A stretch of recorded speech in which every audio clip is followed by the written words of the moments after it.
नमस्कार विद्यार्थी मित्र मैत्रिणींनो, कसे आहात? मजेत ना? मजेतच असायला पाहिजे. तर विद्यार्थी मित्रांनो, स्वागत आहे आपल्या राजश्री क्लासेसमध्ये. तर आज आपण घेतोय इयत्ता 5वी बालभारती मराठीचा पाठ 4 सावरपाडा एक्सप्रेस, कविता राऊत. तर विद्यार्थी मित्रांनो, ह्यापुढे तुम्हाला सर्वच व्हिडिओ जे आहे लवकरात लवकर मिळतील, पण त्याकरिता आपल्याला चॅनलला लाईक, शेअर आणि सबस्क्राईब करावं लागेल आणि बेल बटनला क्लिक करून ऑललाही क्लिक करावं लागेल, जेणेकरून आपल्याला सर्व व्हिडिओचे नोटिफिकेशन सर्वात पहिले मिळतील. तर चला तर विद्यार्थी मित्रांनो, सुरू करूया पाठ 4 सावरपाडा एक्सप्रेस, कविता राऊत. तर विद्यार्थी मित्रांनो, इथे सावरपाडा हे जे नाव आहे ते एका गावाचं नाव आहे. आणि इथे एक्सप्रेस तुम्हाला माहीत असेल, ट्रेन तुम्हाला माहीत आहे. ती ट्रेन जी फास्ट धावणारी जी ट्रेन असते तिला आपण एक्सप्रेस म्हणतो. तर कविता राऊत ही एक मुलगी आहे. ही तुम्हाला इथे दिसत आहे चित्रामध्ये. तर तुम्ही बघत आहात, ह्या चित्राला बघून आपल्याला समजतं आहे की ती खेळाशी संबंधित आहे. तर विद्यार्थी मित्रांनो, ही जी कविता राऊत आहे ही धावपटू आहे. आणि धावपटू म्हणजे रनर आहे. आपण रनिंग जी शाळेमध्ये खेळतो, तर आपल्या शाळेमध्ये जी रनिंगची स्पर्धा होते, त्यात आपल्या शाळेमध्ये तुम्हीसुद्धा अव्वल येत असाल, पहिला नंबर दुसरा नंबर घेत असाल. तर असंच आणि तुम्हाला पदकही मिळत असतील. तर असंच कविता राऊतसुद्धा ही एक धावपटू आहे. पण ही धावपटू फक्त गावापुरती मर्यादित, शाळेपुरती मर्यादित अशी नाही, तर ही राष्ट्रीय धावपटू आहे. आणि पदकं घेतलेली आहेत. तर कविता राऊत ही एक्सप्रेससारखी फास्ट धावणारी धावपटू असल्यामुळेच हिला एक्सप्रेस असं संबोधलं जातं. आणि ही कुठे राहते तर सावरपाडा या गावात. तर म्हणून हिला सावरपाडा एक्सप्रेस या नावाने ओळखलं जातं. तर विद्यार्थी मित्रांनो, कुणालाही माहीत नसलेलं हे गाव सावरपाडा, पण ह्या गावाचं नाव जे आहे ह्या कविता राऊत यांनी मोठं केलं आणि प्रसिद्धीस आणलं. आणि म्हणून हिला सावरपाडा एक्सप्रेससुद्धा म्हटलं जातं. ठीक आहे. तर तिच्यामुळे ह्या गावाला एक ओळख मिळाली. ठीक आहे. तर अशी ही लांब पल्ल्याची जी धावपटू आहे, तर तिने अनेक स्पर्धा जिंकलेल्या आहेत. त्यात राष्ट्रीय म्हणजे नॅशनल स्पर्धासुद्धा जिंकलेल्या आहेत. आंतरराष्ट्रीय म्हणजे इंटरनॅशनल ज्या स्पर्धा होतात त्यासुद्धा तिने जिंकलेल्या आहेत. तर विद्यार्थी मित्रांनो, हिचा हा जिद्दीचा प्रवास कशा पद्धतीचा होता हेच आपण या आज पाठामध्ये बघणार आहोत. आणि तिची जी परिस्थिती आहे ती खूपच बेताची, म्हणजे बिकट परिस्थिती होती. आणि त्यालाही तिने मात करून कशा पद्धतीने तिने आपलं नाव जे आहे लौकिक केलं, ते जे आपण तिचा जो हा प्रवास आहे ते आपण इथे पाठामध्ये बघणार आहोत. तर विद्यार्थी मित्रांनो, ह्या पाठाचं लेखन जे आहे ते संतोष साबळे यांनी केलेलं आहे. संतोष साबळे ह्यांनी कविता राऊतबद्दल आपल्याला ही जी माहिती आहे ती दिलेली आहे. तर सुरू करूया मित्रांनो. तर दुर्गम भागातील रस्ते म्हणजे मातीचा धुराळा. तर इथे संतोष साबळे असं सांगत आहेत आपल्याला लेखक, की हा जो सावरपाडा जो गाव आहे तो अतिशय दुर्गम भाग आहे. म्हणजे एकदम छोटंसं गाव आहे आणि त्या गावामध्ये रस्तेसुद्धा नाहीत. आणि जे काही रस्ते तुम्हाला दिसतील तर तिथे निव्वळ मातीचा धुराळा दिसेल. मातीचा धुराळा म्हणजे जर आपण त्या रस्त्याने गेलो की धूळ आपल्याला जे आहे जिकडे तिकडे दिसेल. तर अशा पद्धतीचे तिथले रस्ते आहेत. तर अशा ह्या अतिशय दुर्गम भागातून ही कविता राऊत जी आहे समोर आलेली आहे. तर त्या गावामध्ये पाण्यासाठी वणवण करणे हा रोजचा दिवस. आणि ह्या गावामध्ये पाण्याची सुद्धा चंचन आहे. म्हणजे तिथे पाणीसुद्धा मिळत नाही. उन्हाळा आला की पाणी तिथलं पूर्ण आटून जातं. तर त्यामुळे त्यांना खूप पाण्यासाठी इकडं तिकडं जावं लागतं. खूप दूर जाऊन जे आहे पाणी आणावं लागतं. तर हा त्यांचा रोजचा दिवस. म्हणजे सकाळी उठलं की पाण्यासाठी खूप लांब जायचं, पाणी आणायचं. आणि जातानाचे रस्ते कसे, तर निव्वळ मातीचा धुराळा. म्हणजे जिकडे तिकडे मातीच माती, धुळीचं साम्राज्य. तर अशा दुर्गम भागामध्ये ही कविता राऊत जी आहे ती राहत होती. तर अशा प्रतिकूल परिस्थितीत कुरकुर न करता, हार न मानता जीवन जगणे म्हणजे एक दिव्यच.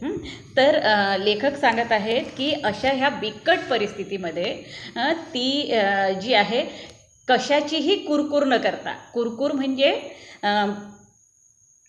तक्रार न करता, कुरकुर न करणे म्हणजे तक्रार न करणे. तर असे छोटे छोटे शब्द जे आहेत ते सुद्धा तुम्हाला मध्ये मध्ये लिहत जायचं आहे. कुरकुर न करणे.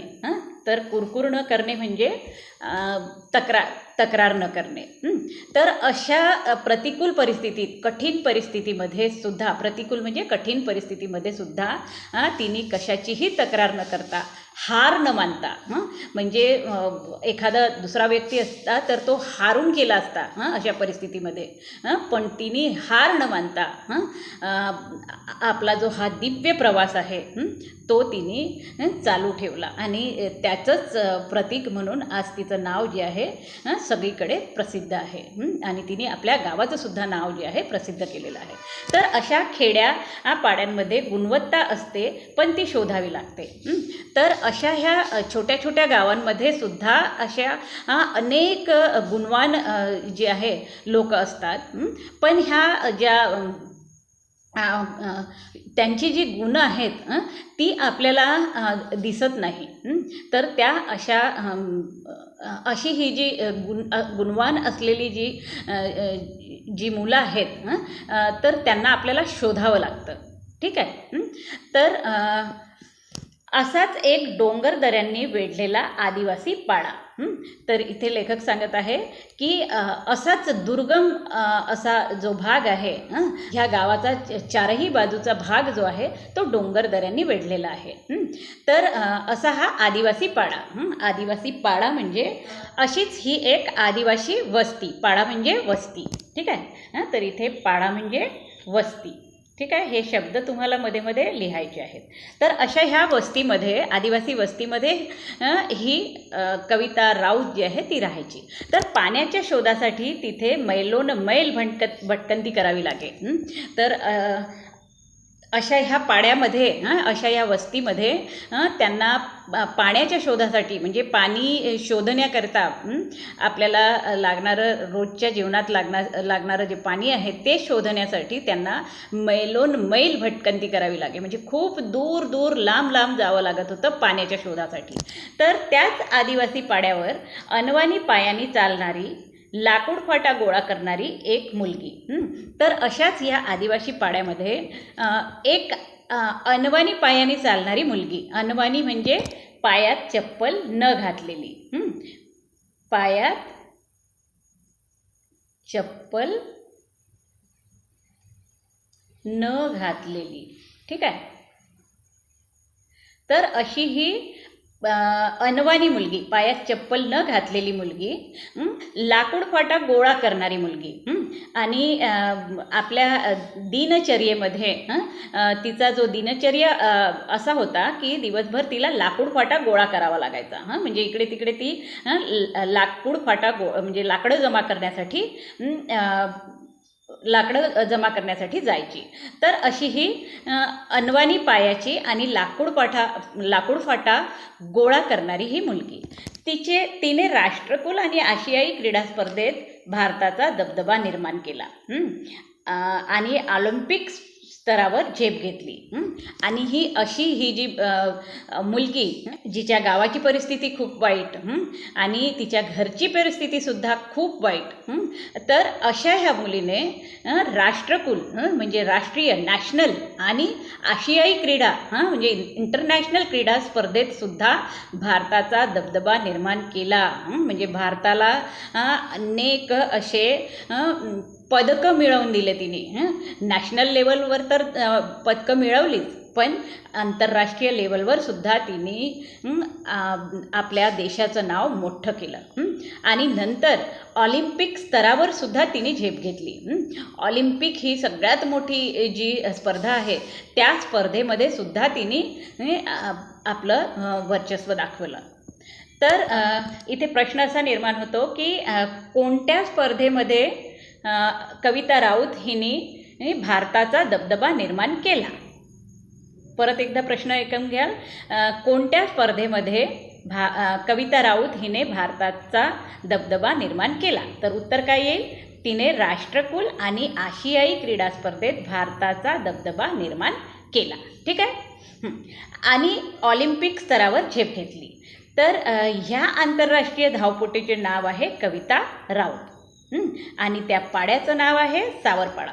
तर इथे लेखक सांगत आहेत आपल्याला की ही जी मुलगी आहे जिने राष्ट्रकुल आणि आशियाई क्रीडा स्पर्धेमध्ये भारताचा दबदबा निर्माण केला, त्या धावपटूचं नाव जे आहे कविता राऊत आहे. आणि ती कोणत्या पाड्यावर राहते, कोणत्या वस्तीवर राहते? पाडा म्हणजे वस्ती. तर कोणत्या वस्तीवर राहते? तर ती सावरपाडा ह्या वस्तीवर राहते. तर हा पाडा नाशिक जिल्ह्यातील त्र्यंबकेश्वर तालुक्यात आहे. आणि हा जो सावरपाडा जो आहे, ही जी वस्ती आहे सावरपाडा आदिवासींची, तर ही कुठे आहे? तर नाशिक जिल्ह्यामध्ये आहे. तुम्ही नाशिक जिल्ह्याचं नाव ऐकलं असेल. तर ह्या नाशिक जिल्ह्यामध्ये त्र्यंबकेश्वर म्हणून एक तालुका आहे. ह्या त्र्यंबकेश्वर मंदिराला पाहण्यासाठी तिथे देवस्थान असल्यामुळे लोक खूप जातात. त्याच्यामुळे तुम्हाला त्र्यंबकेश्वरचं नावसुद्धा लक्षात असेल. तर अशा ह्या नाशिक जिल्ह्यातील त्र्यंबकेश्वर तालुक्यामध्ये हा सावरपाडा हा गाव येतो. ठीक आहे. तर इथे एक परत प्रश्न निर्माण होतो की सावरपाडा जो आहे तो कोणत्या जिल्ह्यातील कोणत्या तालुक्यात आहे? तर सावरपाडा हे गाव कोणत्या जिल्ह्यात कोणत्या तालुक्यात आहे? तर इथे उत्तर काय येईल? सावरपाडा हा नाशिक जिल्ह्यातील त्र्यंबकेश्वर तालुक्यात आहे. ठीक आहे. असा हा दुसरा प्रश्न. व्हिडिओ थांबायचा, प्रश्न लिहायचा आणि उत्तरसुद्धा लिहून घ्यायचे. ठीक आहे. तर कविताचे बालपण निसर्गाच्या सानिध्यात गेले. आणि आपण पूर्वीच बघितलं की हा जो पाडा आहे, हा सावरपाडा जो गाव आहे, त्या चारही बाजू जे आहे डोंगर दऱ्याने वेढलेले आहेत. या आणि डोंगर दऱ्या म्हटलं की तिथं निसर्ग आलं. आणि अशा ह्या सुंदर निसर्गरम्य अशा निसर्गरम्य अशा जागेमध्ये ह्या कविता राऊत ह्यांचं जे आहे बालपण गेलं. तिची आजवरची वाटचाल एक दीर्घ साधना बनली आहे. आणि तिने लहानपणापासून तर आता एवढी मोठी धावपटू बनण्यापर्यंतचा जो प्रवास आहे ती एक साधनाच आहे. म्हणजे ती एक तपस्या आहे. तिने ह्याकरिता खूप कष्ट घेतलेले आहेत. त्याच्यामुळे तिने जो काही हा प्रवास केलेला आहे तर तो जो आहे एक साधना आहे, एक तपस्या आहे. तर राष्ट्रकुल क्रीडा स्पर्धेत कांस्य आणि आशियाई क्रीडा स्पर्धेत रौप्य व कांस्य अशी पदके कविताने पटकावली आहेत. तर इथे प्रश्न निर्माण होतो की कविताने कोणकोणती पदके पटकावली आहेत? कविताने कोणकोणती पदके पटकावली आहेत? तर इथे तुम्हाला उत्तर लिहावं लागेल. राष्ट्रकुल क्रीडा स्पर्धेत कांस्य आणि आशियाई क्रीडा स्पर्धेत रौप्य व कांस्य अशी पदके कविताने पटकावली आहेत. तर नॅशनल आणि इंटरनॅशनल स्पर्धांमध्ये जी पदकं दिली जातात त्या पदकाचं हे नाव आहे कांस्य आणि रौप्य व कांस्य. तर अशी ही जी पदकं आहे ती कविताने पटकावलेली आहेत. तर राष्ट्रीय स्पर्धेत कविता राऊत ह्यांनी कांस्य पदक म्हणजे ब्रॉन्झ मेडल, याला म्हणतात ब्रॉन्झ मेडल. ब्रॉन्झ मेडल हा एक धातू असतो ब्रॉन्झ, त्याचं हे जे आहे मेडल बनवलेलं असतं. तर हा ब्रॉन्झ मेडल जे आहे तिने राष्ट्रकुल क्रीडा स्पर्धेत घेतलेलं आहे आणि आशियाई क्रीडा स्पर्धांमध्ये तिने रौप्य व कांस्य, रौप्य म्हणजे सिल्वर मेडल, सिल्वरही माहीत आहे तुम्हाला आता. तर हा सुद्धा एक धातू आहे. तर अशा पद्धतीने तिने रौप्य व सिल्वर मेडल जे आहे घेतलेले आहेत. ठीक आहे. लागोपाठच्या ह्या दोन्ही स्पर्धांमध्ये भारताचे नाव उंच करणारी धावपटू म्हणजे सावरपाडा एक्सप्रेस. आणि ही जी राष्ट्रकुल स्पर्धा आणि आशियाई स्पर्धा ज्या आहेत त्या लगेच एकापाठोपाठ झाल्या आणि ह्या दोनही स्पर्धांमध्ये भारताचं नाव उंच करणारी जी धावपटू आहे ती म्हणजे ही सावरपाडा एक्सप्रेस कविता राऊत. ठीक आहे. तर चीनमधील गुआनझोऊ येथे झालेल्या आशियाई क्रीडा स्पर्धेत 10,000 मीटर धावण्यात कविताने सुवर्णपदक अवघ्या सेकंदाने हुकले. आता बघा, चीनमध्ये जी गुआंगझोऊ या गावामध्ये जी स्पर्धा झाली, आशियाई क्रीडा स्पर्धा झाली, तर त्या स्पर्धेमध्ये 10,000 मीटर जे आहे तिला धावायचं होतं. 10,000 मीटर धावायचं होतं आणि ह्या स्पर्धेमध्ये कविताने सुवर्णपदक अवघ्या सेकंदाने हुकले.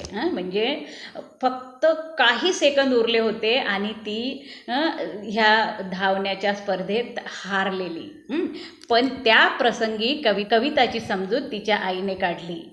आईच्या शब्दांनी कविताला दिलासा मिळाला. तर एवढ्या जवळ जाऊन फक्त काही सेकंदांनी जर आपण हारत असू तर आपल्याला किती दुःख होतं. तर अशा दुःखामध्ये आणि अशा ह्या दुःखामध्ये तिला समजून घेणारी तिची आई होती. प्रत्येक मुलांच्या जीवनामध्ये काहीही घडू दे, त्यांच्या पाठीशी त्यांचे आई वडील असतात. तर कविताच्या सुद्धा अशा खूप म्हणजे दुःखाच्या प्रसंगात, कारण काही सेकंदनी जर ती हारत असेल तर तो तिच्यासाठी खूप म्हणजे खूप दुःखाचा प्रसंग. आणि ह्या प्रसंगी तिची समजूत जी आहे तिच्या आईने काढली आणि आईच्या शब्दांनी कविताला दिलासा मिळाला. तर इथे एक प्रश्न परत निर्माण होतो की कुणाच्या शब्दांनी कविताला दिलासा मिळाला? कुणाच्या शब्दांनी कविताला दिलासा मिळाला हा प्रश्न आहे आणि याचं उत्तर काय आहे? आईच्या शब्दांनी कविताला दिलासा मिळाला. इथे व्हिडिओ थांबवायचा, प्रश्न लिहायचा आणि उत्तरसुद्धा लिहून घ्यायचं. कुणाच्या शब्दांनी कविताला दिलासा मिळाला? तर आईच्या शब्दांनी कविताला दिलासा मिळाला. ठीक आहे. समोर बघू. तर अवघ्या 4थी शिकलेल्या आईच्या समंजस शब्दांनी कविताला आजवर अनेक कठीण प्रसंगी आधार दिला आहे. तर कविता म्हणते की तिची आई जी आहे ती खूप कमी शिकलेली होती. फक्त 4था वर्ग शिकलेली होती आणि इतकं कमी शिकून सुद्धा ती इतकी समंजस होती की तिच्या जीवनात आजपर्यंत जे अनेक कठीण प्रसंग आले, ह्या सगळ्या कठीण प्रसंगाला तिला समजावलं. तिच्या शब्दांनीच जे आहे आधार मिळाला कविताला. तर कष्टप्रद अनुभवांमुळे कविताचे पाय कणखर बनले आणि अनेक कष्टातून ही समोर आलेली मुलगी होती. तुम्ही बघितलं सुरुवातीला आपण जे तिच्या जीवनाबद्दल ऐकलं तर ती अनेक कष्टातून जी आहे समोर आलेली होती. ती धावपटू होती, म्हणजे ती त्या गावामध्ये तिच्या सुरुवातीचे दिवस जे आहे तिने त्या आपल्या गावामध्ये प्रॅक्टिस केलेली धावण्याची. आणि तुम्हाला माहीत आहे की ते रस्ते कसे होते, एवढे कठीण असे रस्ते होते आणि ह्या कठीण रस्त्यावर तिने तिच्या जीवनाची जी आहे तिने सुरुवात केली होती. आणि तिची जी हॉबी आहे त्या हॉबीची सुरुवातसुद्धा तिने तिथेच केली. तशा एकदम कठीण अशा रस्त्यांवर ती धावून जी आहे तिने जे आहे आपल्याला कणखर बनवलं होतं. तर इथे लेखक म्हणतात की कष्टप्रद अनुभवांमुळे अशा अनेक कष्टप्रद अनुभवांमुळेच कविताचे पाय जे आहे कणखर बनले होते. कारण त्या अतिदुर्गम भागामध्ये जर ती प्रॅक्टिस करत असेल तर तिचे, आणि तेही अनवानी बिना चप्पलनी, तर तिचे पाय कसे मजबूत झाले असतील. आणि म्हणून असं लेखक म्हणतात की कष्टप्रद अनुभव जे तिला आले सगळे, त्याच्याचमुळे तिचे पाय जे आहे ते कणखर बनले. कणखर बनले म्हणजे स्ट्रॉंग बनले. तर इथे परत एक प्रश्न निर्माण होतोय आता. तर कोणत्या अनुभवांमुळे कविताचे पाय कणखर बनले? तर कष्टप्रद अनुभवांमुळे कविताचे पाय कणखर बनले. किंवा परत वेगळा प्रश्न असा येईल की कविताचे पाय कणखर कसे बनले? कविताचे पाय कणखर कसे बनले? तर तुम्हाला उत्तर लिहायचं आहे कष्टप्रद अनुभवांमुळे कविताचे पाय कणखर बनले. तर काय लिहायचं आहे तुम्हाला? कष्टप्रद अनुभवांमुळे कविताचे पाय कणखर बनले. ठीक आहे, समोर जाऊया. तर नाशिक जिल्ह्यातील शालेय क्रीडा स्पर्धेत कविताने धावण्यात प्रथम क्रमांक मिळवला. तर ही नाशिक च्या एका त्र्यंबकेश्वर नावाच्या तालुक्यामध्ये सावरपाडा ह्या वस्तीमध्ये राहत होती. सावरपाडा ह्या वस्तीत राहत होती. तर ह्या वस्तीमध्ये राहताना नाशिक जिल्ह्याची जे काही शालेय क्रीडा स्पर्धा घेण्यात आली, त्या शालेय म्हणजे शाळांमध्ये ज्या स्पर्धा होतात आणि नंतर शाळांमध्ये तालुक्या लेवलवर ज्या स्पर्धा होतात आणि मग तालुक्या लेवलवरून मग जिल्हा लेवलवर जी स्पर्धा होते, तर त्या जिल्हा लेवल स्पर्धेमध्ये कविताचं नाव जे आहे, कविता जी आहे ती गेलेली होती. आणि ह्या जिल्हास्तरीय शालेय क्रीडा स्पर्धेमध्ये कविताने धावण्यामध्ये प्रथम क्रमांक मिळवला होता. तर इथे परत एक प्रश्न निर्माण होतो. कोणत्या जिल्ह्यामध्ये शालेय क्रीडा स्पर्धेत कविताने धावण्यात प्रथम क्रमांक मिळवला? कोणत्या जिल्ह्यामध्ये कविताने धावण्यात प्रथम क्रमांक मिळवला? तर इथे उत्तर काय येईल? नाशिक जिल्हास्तरीय शालेय क्रीडा स्पर्धेत कविताने धावण्यात प्रथम क्रमांक मिळवला. ठीक आहे, तर अशा पद्धतीने व्हिडिओ थांबायचा, प्रश्न लिहायचा आणि उत्तर लिहायचं. ठीक आहे. नंतर पण कविताचे वेगळेपण तिचे वडील रामदास आणि आई सुमित्रा यांना फारशा तीव्रतेने त्यावेळी जाणवले नाही. तर ही पहिलीच स्पर्धा होती ज्या स्पर्धेमध्ये कविताने प्रथम क्रमांक मिळवलेला होता.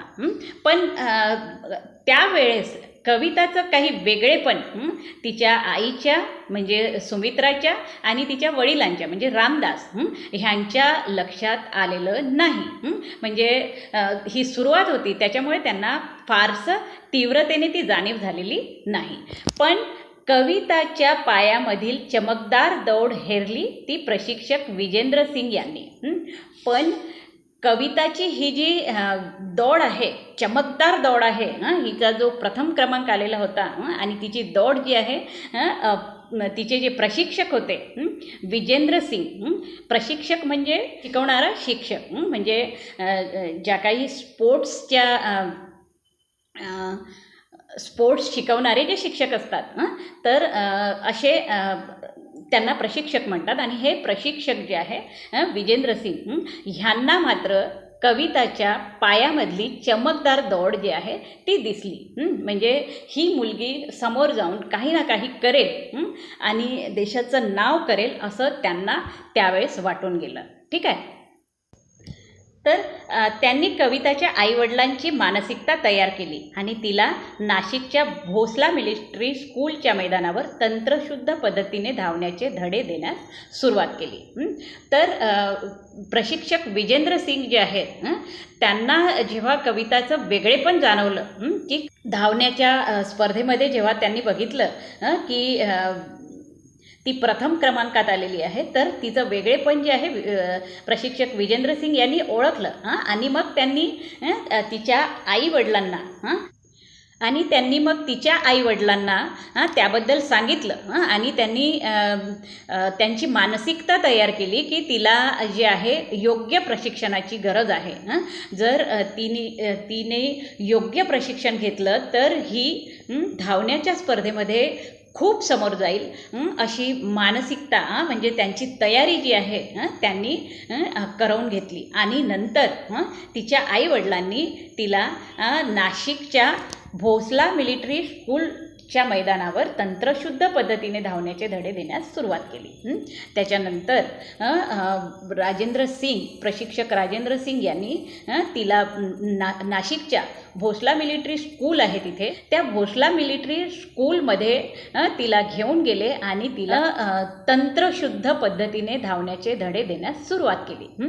म्हणजे मैदान स्पर्धेमध्ये धावताना कशा पद्धतीने धावायचं, कशा पद्धतीने आपण त्याची तयारी करायची, किती किलोमीटर धावायचं, किती वेळात धावायचं आणि किती किलोमीटर धावताना आपला जो वेळ आहे, धावण्याचा वेग जो आहे तो कसा वाढवायचा, हे सगळं प्रशिक्षण जे आहे तिला मिलिटरी स्कूल भोसला मिलिटरी स्कूलच्या मैदानावर जे आहे प्रशिक्षक विजेंद्र सिंग यांनी चांगल्या पद्धतीने देण्यास सुरुवात केली. ठीक आहे. तर तंत्रशुद्ध पद्धतीने देण्यास सुरुवात केली.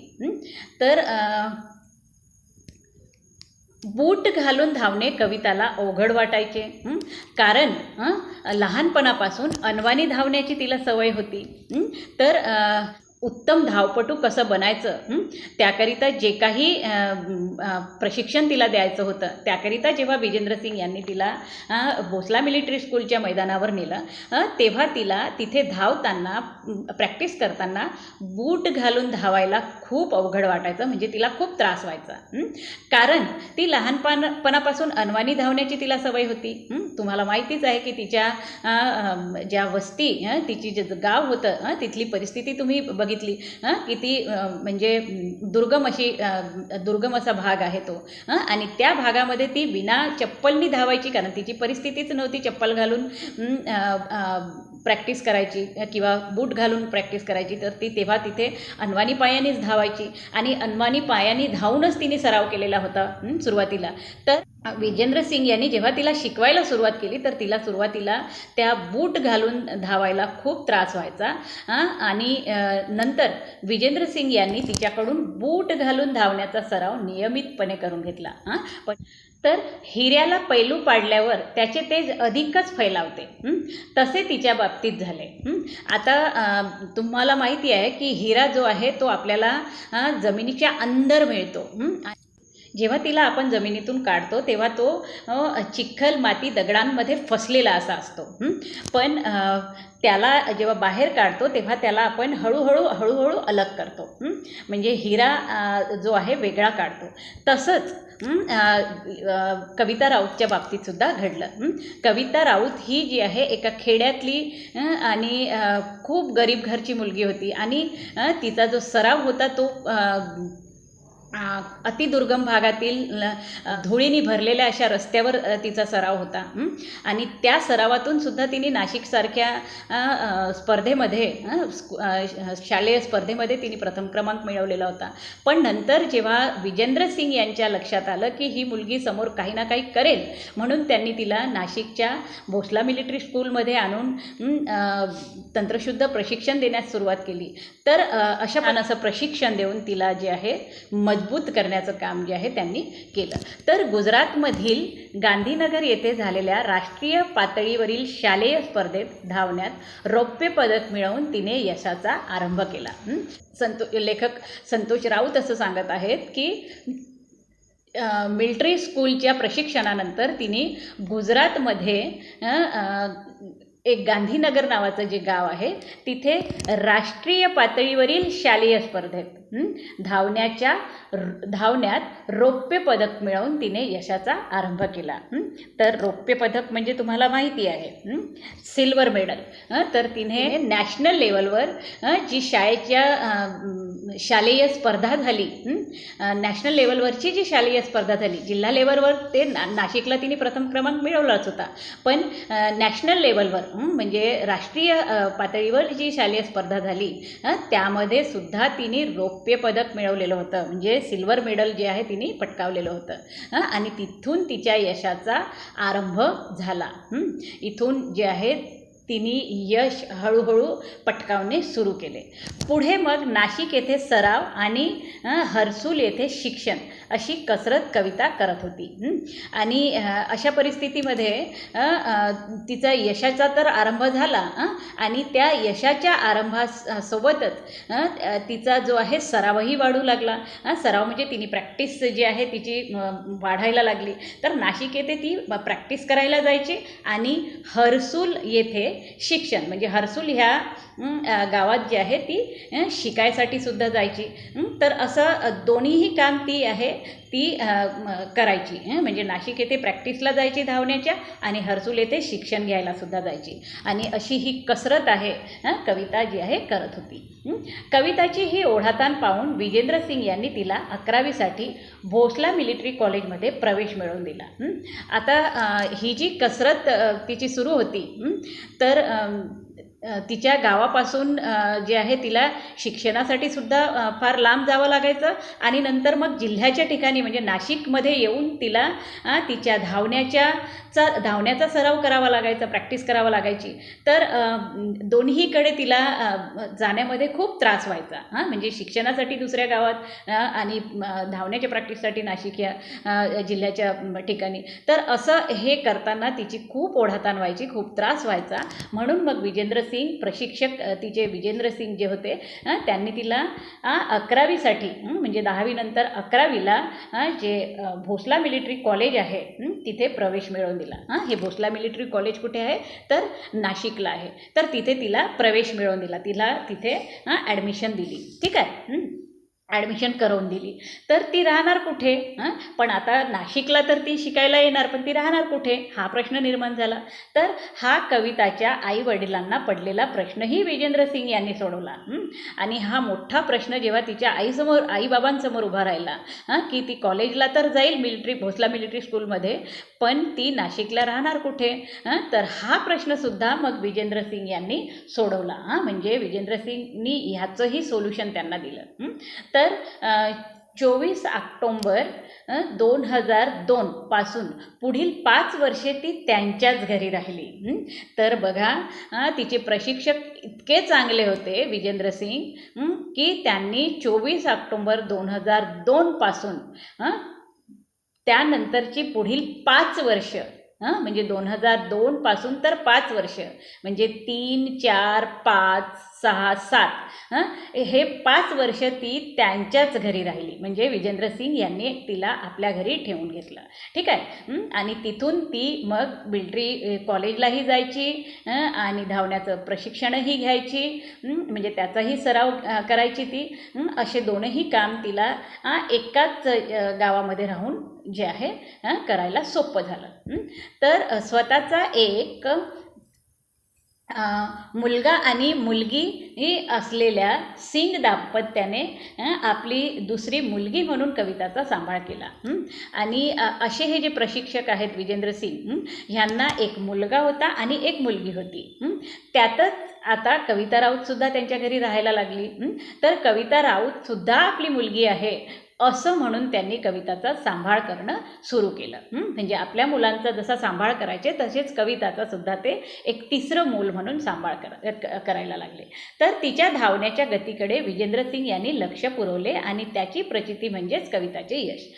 पण हे सगळं असतानाही विजेंद्र सिंग यांनी तिच्या धावण्याच्या गतीकडे, तिच्या धावण्याच्या वेगाकडे, तिचा वेग कसा जास्त वाढेल, तिचं प्रशिक्षण अधिक चांगलं कसं होईल होईल, ती अधिकाधिक स्पर्धा कशा जिंकेल, नॅशनल आणि नंतर इंटरनॅशनलकडे ती कशी जाईल, स्पर्धा कशा जिंकेल ह्याच्याकडे त्यांनी लक्ष पुरवलं आणि तिच्या धावण्याच्या गतीकडे जे आहे त्यांनी जास्त लक्ष पुरवलं आणि त्याचंच यश म्हणजे कविताचं जे आहे अनेक स्पर्धांमध्ये जे पदक मिळवणे.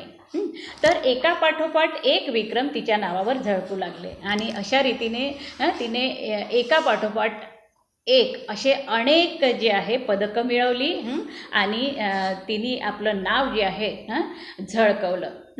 तर विद्यार्थी मित्रांनो, तर कविता राऊत ही विजेंद्र सिंग यांच्या घरी का राहू लागली? तर इथे तुम्हाला उत्तर मिळेल की कविता राऊत ही नाशिक येथे सराव करायची आणि हर्सूल येथे शिक्षण घ्यायची आणि हे घेत असताना कविताची खूप ओढाताण व्हायची, दोन्हीकडे जाऊन तिची खूप ओढाताण व्हायची आणि हे विजेंद्र सिंग यांच्या लक्षात आलं आणि म्हणून त्यांनी तिला 11वीत भोसला मिलिटरी कॉलेजमध्ये प्रवेश मिळवून दिला. पण मग तिचा राहण्याचा प्रश्न निर्माण झाला आणि म्हणून मग विजेंद्र सिंग यांनी तिला आपल्या घरी येण्यास परवानगी दिली आणि अशा पद्धतीने कविता राऊत ही विजेंद्र सिंग यांच्या घरी राहू लागली. तर हे जे प्रश्न आहे, हा जो प्रश्न होता आत्ताचा की कविता राऊत विजेंद्र सिंग यांच्या घरी का राहू लागली, तर ह्याचं उत्तर तुम्हाला मी आत्ता सांगितलेलं आहे. तर हे व्हिडिओ बंद करायचा आणि प्रश्न लिहून घ्यायचा आणि उत्तरसुद्धा मी सांगितलेलं लिहून घ्यायचं. तर विद्यार्थी मित्रांनो, आपण हा व्हिडिओ इथेच थांबवू आणि ह्याच्या नंतरचा जो पार्ट आहे इथून तो आपण पुढील व्हिडिओमध्ये पूर्ण करू. तर विद्यार्थी मित्रांनो, आशा करते की इथपर्यंतचा जो व्हिडिओ आहे तर तो ह्याचा जो पार्ट 1 आहे तो तुम्हाला समजलेला असेल. ठीक आहे. तर पार्ट मित्रांनो, आशा करते की तुम्हाला इथपर्यंतचा पार्टही समजला असेल आणि इथे जे शिकवताना मी जे प्रश्न दिले आहेत ते प्रश्नसुद्धा प्रश्न आणि उत्तरसुद्धा तुम्हाला समजले असतील. तर विद्यार्थी मित्रांनो, तर विद्यार्थी मित्रांनो, जर आपल्याला हा व्हिडिओ आवडला असेल तर प्लीज याला लाईक, शेअर आणि सबस्क्राईब करायला विसरू नका आणि बेल बटनलाही क्लिक करायला विसरू नका, जेणेकरून आपल्याला सारे नोटिफिकेशन लवकरात लवकर मिळतील. तर धन्यवाद मित्रांनो, ह्या व्हिडिओला चांगल्या पद्धतीने ऐकल्याबद्दल.